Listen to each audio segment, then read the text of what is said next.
En 1884, tras el descubrimiento de oro en Transvaal, el Imperio Británico fomentó la entrada de aventureros sin escrúpulos que provocaron desórdenes en las repúblicas bóers. La tensión aumentó a tal nivel que la guerra no tardó en desencadenarse. Así, los bóer invadieron las colonias británicas de El Cabo y Natal, poniendo de cerco a Ladysmith, Meigs King y Kimberley, donde derrotaron a una fuerza expedicionaria inglesa.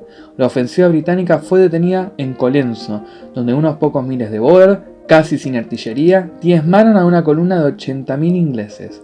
Al mismo tiempo, un pequeño ejército bóer penetraba en la provincia del Cabo, derrotando a los ingleses en Stonberg. Conmocionados por las derrotas, los ingleses comenzaron a acumular tropas y cañones, comenzando así la guerra anglo-bóer. Pero ¿cómo llegamos a este enfrentamiento que dejaría grandes bajas de ambos bandos?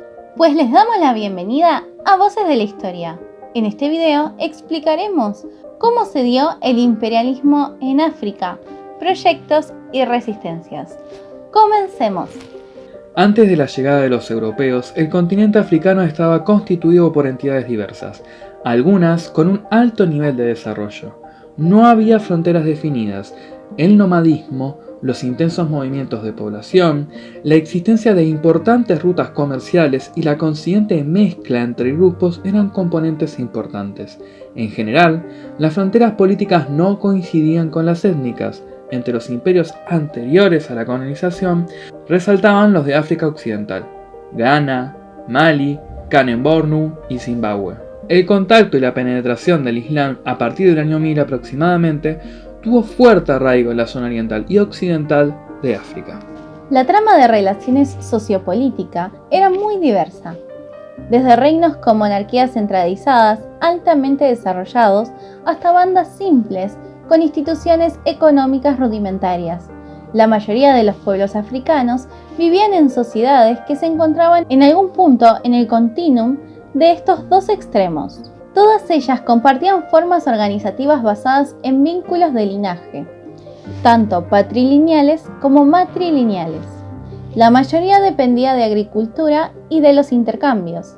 La urbanización era limitada. En ocasiones, las potencias coloniales establecieron alianzas con poderes militares locales. La incorporación de África al mercado mundial y su dominación por las potencias europeas atravesó dos etapas: la que va del siglo XV al XIX, en la que prevaleció el comercio de esclavos, seguida por la penetración económica y territorial de Francia y Gran Bretaña en la primera mitad del siglo XIX.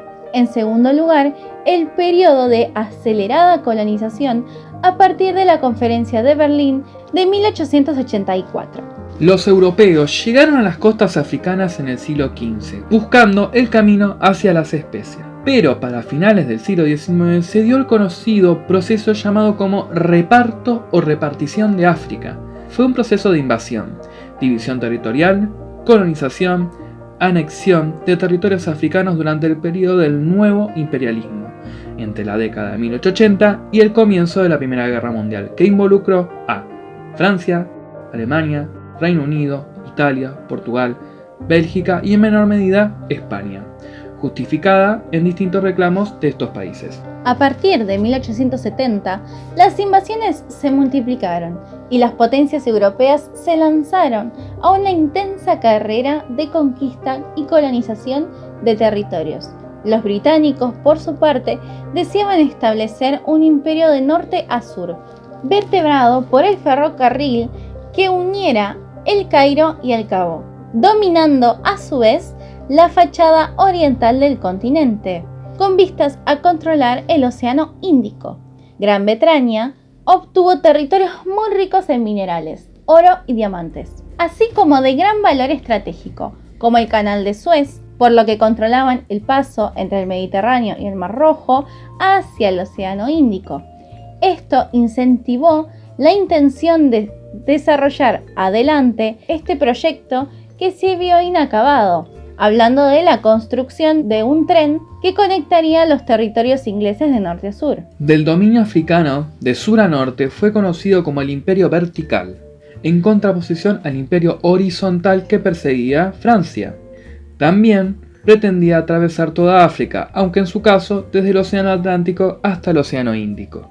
Bajo esta idea, el ferrocarril planeado por Rhodes, principal incentivador del desarrollo de este tren, debía convertirse en un elemento clave en la unificación de las posesiones y la gestión de su dominio, pero por el camino había que vencer innumerables obstáculos, como la moca tsetse, las fiebres, la sed, el ataque de los guerreros nativos y de los cazadores furtivos de marfil, hasta contratiempos tan imprevistos como las hormigas blancas, que se alimentaban de la madera de las traviesas de la vía férrea. El ferrocarril se empezó a construir a partir de las vías que ya funcionaban en Ciudad del Cabo, primera plaza colonial británica en el sur de África. Nadie allanó el camino al Imperio Británico en el continente negro. La rivalidad entre las potencias coloniales fue el principal obstáculo y también interfirió enormemente en la construcción del ferrocarril.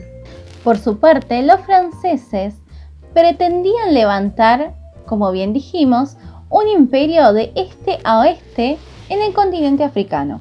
Así comenzaron a dominar Argelia y desde allí fueron dominando gran parte del norte de África, Marruecos y Túnez, la costa occidental del continente, y se extendieron hasta Sudán, punto de fricción con los británicos, ya que era zona de choque con la línea norte-sur británica. El rey de los belgas, Leopoldo II, encargó la exploración de la zona del Congo para levantar un imperio propio. Los alemanes se establecieron en África Central. Así pues, muy pronto comenzaron a entrar en colisión los intereses de las grandes potencias. Ante esta situación, en el año 1884, Bismarck convocó una conferencia internacional en Berlín.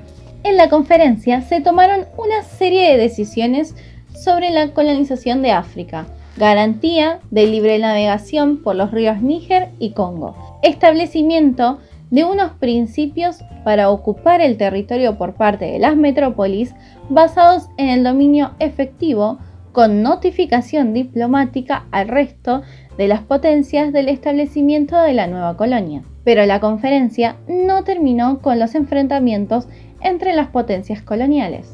Posteriormente a esa conferencia, los alemanes se establecieron en Togo, Camerún, África suroccidental y Tangánica, mientras que los portugueses se hacían con Angola, Mozambique, Guinea-Bissau e Italia estableció su imperio en Libia y Somalia. Por fin, España se estableció en lo que luego fue Guinea Ecuatorial y el Sahara Occidental, hoy Río de Oro. En el sur de África, dos pequeñas repúblicas vecinas, Transvaal y Orange, estaban en manos de los holandeses, nacidos en el continente africano y conocidos como Boers, después de haberse marchado de la zona del Cabo, ya que habían llegado en el siglo XVII, huyendo de la expansión británica en la zona. Pero la noticia del descubrimiento de importantes minas en Transvaal motivó a los ingleses a invadir los territorios de los Boers, provocando el estallido de una guerra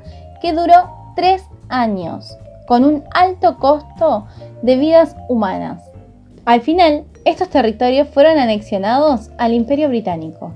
A la guerra anglo-boer podemos sumar otros procesos de resistencia, como el caso de Etiopía, donde el rey Menelik II infligió una dura derrota al ejército italiano en Adwa en 1886. Y también la guerra Zulú en el sur de África, donde los colonos de origen holandés, los Boer y más tarde británicos, provocaron tensiones que desembocaron en una guerra iniciada en 1879. Finalmente, la superioridad técnica y material británica consiguió doblegar la resistencia de los aborígenes y condujo a la creación del protectorado de Zululandia. Muchas gracias por haber visto este video. No te olvides de darle un me gusta, suscribirte y activar la campanita de notificaciones para que te avise cada vez que subamos un video. Recuerda que puedes seguirnos en redes sociales como Instagram y Facebook y escuchar nuestros podcasts en Anchor.